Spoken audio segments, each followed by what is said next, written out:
নমস্কার বন্ধুরা, সকলকে স্বাগত জানাই।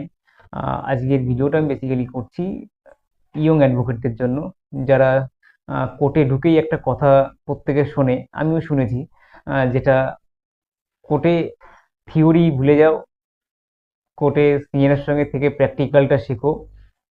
প্র্যাকটিক্যাল অন্য একটা জায়গা, এখানে থিওরি কোনো জায়গা নেই, থিওরি কোনো কাজে লাগে না, কিচ্ছু লাগে না। আহ, এই যে এইরকম টাইপের কথা আমরা শুনে থাকি, এই জায়গাটাকেই আমি ক্লিয়ার আউট করার চেষ্টা করছি। আমি এই কথাটাকেই মানে 20% অ্যাকসেপ্ট করি এবং 80% আমি অ্যাকসেপ্ট করি না। কারণ 80% কথাটা হচ্ছে ভুল, আর 20% কথাটা সত্য। এবার 80% যে সত্য কথাটা, সরি, 80% মিথ্যা, এটা আমি বোঝানোর চেষ্টা করছি। একটা অর্ডার শিট বোঝানোর চেষ্টা করছি।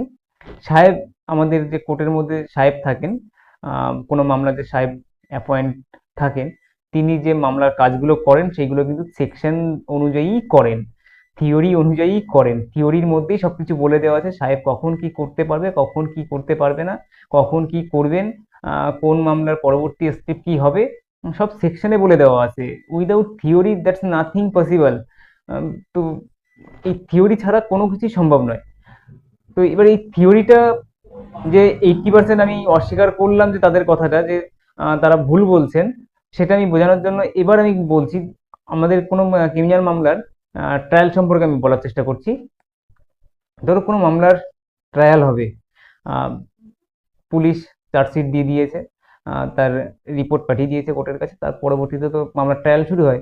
তো চ্যাপ্টার নাম্বার 20 অফ ডিএনএসএস, যেখানে বলে দেওয়া আছে trial of warrant cases by magistrate. এই যে চ্যাপ্টারের ট্রায়ালটা কিভাবে হবে সম্পূর্ণ বলে দেওয়া আছে। এবার এই চ্যাপ্টারের সেকশন 262, এই 262 নম্বর সেকশনটা যদি আমরা দেখি, আহ, ওইখানে বলে দেওয়া আছে যে when accused shall be discharge, মানে অ্যাকিউজকে কখন ডিসচার্জ করা হবে বা করা যাবে, বা কেন অ্যাকিউজ ডিসচার্জ হবে, এই যে প্রসিডিওরটা, এটা কিন্তু সেকশন নাম্বার 262তেই বলে দেওয়া আছে। তাহলে সাহেব যখন কোনো আসামিকে ডিসচার্জ করবে, তাকে কিন্তু এই 262 নম্বর সেকশন অনুযায়ী ডিসচার্জ করতে হবে। এবার যদি আসামি ডিসচার্জ না হয়, তার পরবর্তী স্টেপটা 263তে বলে দেওয়া আছে ফ্রেমিং অফ চার্জ। চার্জটা কি করে ফ্রেম হবে, তার পরবর্তী স্টেপটা যেটা বলে দেওয়া আছে 264তে, যে কনভিকশন অন প্লি অফ গিলটি, মানে যদি আসামি তার দোষ স্বীকার করে না, তখন তাকে কিভাবে আহ, সাজা দেওয়া হবে বা কি করতে হবে সেটা বলে দেওয়া আছে 264তে। এবার আসামি যদি বলেন যে আমি নির্দোষ, আমি দোষী নই, তার পরবর্তী স্টেপটা কি হবে সেটা কিন্তু 265তে বলে দেওয়া আছে। 265তে বলে দেওয়া আছে এভিডেন্স অফ ফর প্রসিকিউশন। তো এই যে পরপর সেকশন ওয়াইজ সবকিছু বলে দেওয়া আছে, তাহলে আমি অর্ডার শিটটা যখন পড়বো, সাহেব যখন বলছে যে পরবর্তী ডেট PW1 বা PW2 বা CSW1, যাই কিছু একটা বললো, এটা কেন সাহেব করছেন, জজ সাহেব কেন এটা লিখছেন, এই সেকশন অনুযায়ী লিখছেন। তো থিওরি ছাড়া সাহেব কিন্তু কিছুই করেন না, আর কোর্ট চলে না।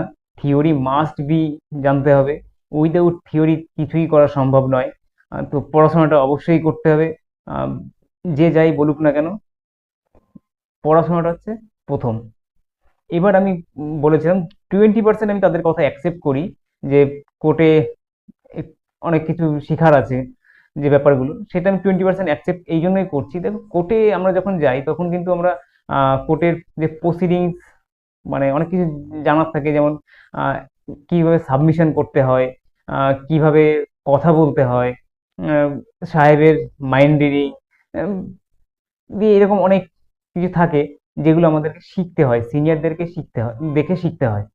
কারণ এইগুলো আমরা একটা সিনিয়র কিভাবে সাহেবের কাছে সাবমিশন করছেন, কিভাবে কথা বলছেন, এই জায়গাগুলো আমাদের শিখতে হয়। তো এই 20%-এর মধ্যে এইগুলো পড়ে, আর 80%-এর মধ্যে এই থিওরি চলে আসছে। তাহলে উইদাউট থিওরি দ্যাটস আর নাথিং আর পসিবল। তো পড়াশোনাটা অবশ্যই করতে হবে ভাই। উইদাউট থিওরি প্র্যাকটিক্যাল কখনোই বোঝা সম্ভব নয়। প্র্যাকটিক্যাল বুঝতে গেলে থিওরি নলেজ অবশ্যই দরকার। তো সকলকে আমি এটাই বলবো যে ভাই, পড়াশোনাটা করো, আর নিজেকে রেকটিফাই করার চেষ্টা করো, তবেই বড় অ্যাডভোকেট হতে পারবে। আর নিজেকে যত আহ, নিজের মধ্যে নলেজ নেবে, তত মানে বেটার জায়গাতে যেতে পারবে। তো অনেকটা জ্ঞান দিয়ে ফেলেছি।